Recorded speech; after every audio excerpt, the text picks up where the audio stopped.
Hello, this is the final video of Module 3 and as indicated in the title, I will talk about lessons learned from the Gulf War as the first major and massive use of depleted uranium ammunition.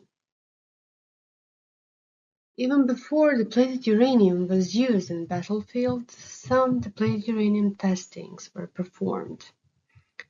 In the 1960s, a large testing of depleted uranium weapons took place in Hawaii. In 2008, it has been reported that the towns downwind from the testing base had higher rates of bird defects than the towns upwind of the base. Similar situation happened in an Puerto Rican island after the use of depleted uranium ammunition in 1999. A significant increase in lung and bronchus cancer among the local population was confirmed and compared to the population on the main island of Puerto Rico. Depleted uranium was also detected in meat and milk from the island. The First Persian or Gulf War represents the first and massive use of depleted uranium in battlefield. It was an international conflict that occurred during 1990 and 1991. It was primarily triggered by Iraq's invasion of Kuwait. Depleted uranium was used in armor-piercing munitions, and estimates suggest that around 300 to 350 tons of depleted uranium were used. The first significant worries about depleted uranium arose during its deployment in the Gulf War. The first depleted uranium concerns were related to its radioactivity, and following its toxicity has become an issue. In following slides, the data from the literature and learned lessons, although several years after the first use of depleted uranium ammunition in Iraq, will be presented. A study from 2010 reported that the rate of childhood leukemia at hospitals in southern Iraq doubled from 1993 to 2007. A study from 2011 showed that the rate of bird defects had risen in Fallujah in Iraq, and 50% of all birds in the city had congenital malformations, with heart defects being the most common. The parents of children with those birth defects in Iraq had significantly higher amounts of uranium in their bodies than control groups in Sweden and Israel. Another study from 2013 linked large quantities of depleted uranium in the soil with the increased rates of birth defects and leukemia in nearby areas. In parallel, other cancer rates were reported to be increased, such as lymphoma, breast and lung cancers, and increased frequency of infant mortality cases. It was also confirmed that living near an active US military base in Iraq is linked to higher levels of thorium, which is a decay product of depleted uranium, and uranium in hair samples, as well as an increased risk of congenital anomalies in infants and children. The proximity to the base and elevated metal levels are associated with a higher likelihood of congenital anomalies. Iraqi metal workers had faced an unique situation. Many have been crafting basic tools from metal salvaged from battlefields where depleted uranium was used. In that process, they unknowingly inhale depleted uranium dust and expose others to it as well. In the study from Iraq, 60 persons who had leukemia and 60 healthy individuals were tested by a CR39 track detector to discover the amount of depleted uranium in their blood. Results have shown significantly higher levels of depleted uranium in patients with leukemia. Various in vitro studies have been conducted to explore effects of depleted uranium. In the study from 2009, depleted uranium samples from Kosovo and Kuwait were placed in simulated stomach acid.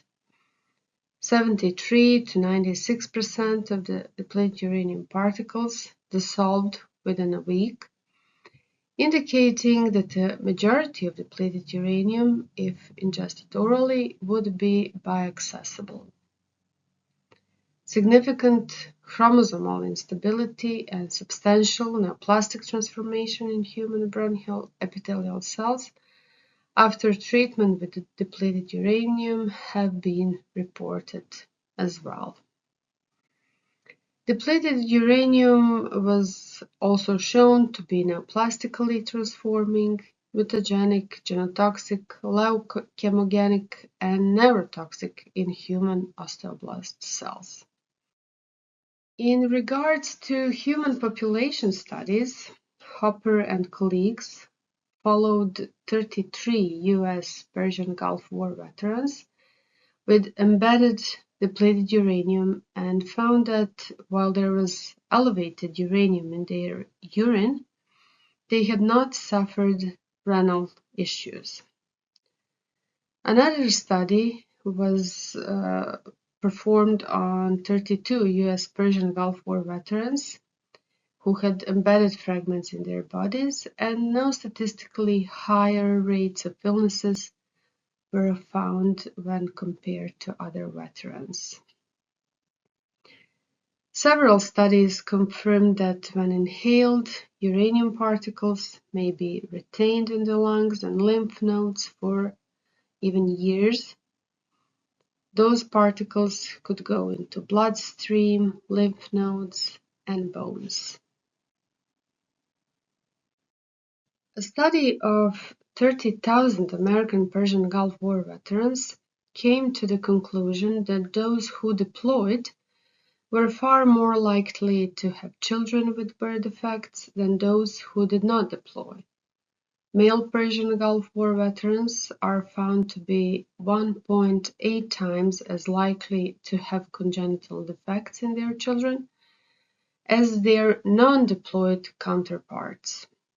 Additionally, female Gulf War veterans were found to be 2.8 times as likely to have congenital defects in their children as their non-deployed counterparts. On the other side, a study of Butovinsky and colleagues found no significant difference for birth defects of children from Persian Gulf War veterans with those who just were not deployed to Iraq. Although there is an increase of birth defects for the children of Persian Gulf War veterans who were there longer than those who left earlier. Soldiers who believed that they had been exposed to radiation, including depleted uranium, were at a higher risk of developing post-traumatic stress disorder compared to those who hadn't, even when facing the same stress factors. Several studies reported increased rates of lung, bone, and bladder cancers among deployed veterans, although some studies have not confirmed a higher incidence of cancer in this group. In one study, urine analysis of 17 Persian Gulf War veterans who inhaled aerosolized depleted uranium revealed that even 9 years after the war, they still had elevated depleted uranium levels in their system, and it was higher than those who had been hit by depleted uranium fragments. The studies on the human health effects of depleted uranium face several significant limitations that hinder the establishment of definitive conclusions regarding its safety and potential health risks. These limitations include, first of all, confounding factors, as it may be difficult to isolate the effects of depleted uranium specifically, as other factors such as smoking, aging, and other occupational exposures may confound the results. Another factor is the sample size. Many studies suffer from small sample sizes, which limit statistical power and the ability to detect significant health outcomes. This is particularly evident in studies focusing on specific populations, such as Gulf War veterans. Exposure assessment difficulties is also an important issue. Accurately assessing exposure levels is challenging due to the poor solubility of depleted uranium compounds and the complexities involved in biomonitoring methods. There is often insufficient data on the actual doses received by individuals, making it difficult to correlate exposure with health outcomes. Additionally, most cancer risk estimates related to depleted uranium are based on theoretical models, but not on direct observational data. And of course, there is also evident political influence on independent research. In conclusion, further research is essential to address all those issues and provide clearer insights into potential risks associated with depleted uranium exposure. I would just like to add that cited literature in this presentation is available on the presented link, and also there are additional reading recommendations for this module, and of course advise to watch the Oppenheimer movie from 2023. Thank you very much for your attention.